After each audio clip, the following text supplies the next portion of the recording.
Si votre demande concerne une marchandise relevant des chapitres 1 à 38 du tarif, certaines informations nous seront nécessaires afin de traiter au mieux votre demande.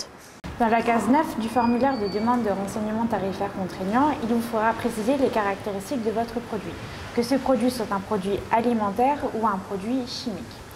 Tout d'abord, il faudra venir préciser la composition de votre produit et indiquer la liste des ingrédients ou des composants, ainsi que le numéro CAS pour les composants.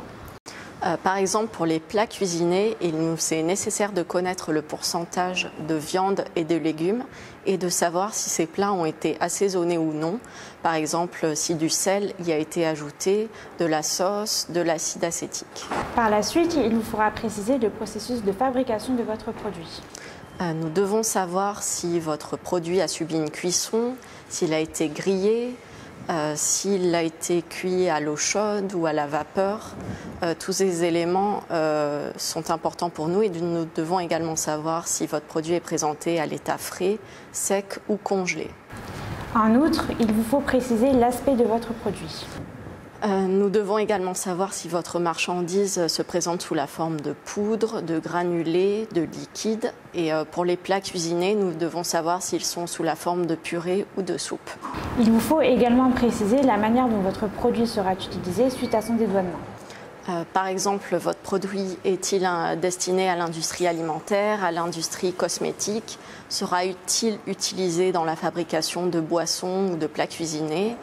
Sera-t-il utilisé dans l'industrie pharmaceutique? Tous ces éléments sont importants pour déterminer son classement. Enfin, il faut que vous précisiez la manière dont votre produit sera conditionné. Il nous est utile de connaître le contenant de votre produit ainsi que son poids global net. Au moment du dépôt de votre demande de renseignement tarifaire contraignant sur Soprano, il est nécessaire que vous y joigniez une fiche de données techniques ainsi qu'une fiche de données sécurité pour les produits chimiques. Des photos pourront également être ajoutées à votre demande pour que nous puissions avoir un aperçu de votre marchandise. Un échantillon représentatif pourra également vous être demandé. Il servira à faire procéder à des analyses techniques par notre service commun des laboratoires. Ces analyses sont prescrites par le tarif commun douanier. Ces échantillons devront être envoyés au bureau E1 et non directement au service commun des laboratoires. L'exhaustivité et l'ensemble de ces informations permettront un traitement plus rapide de votre demande par notre service.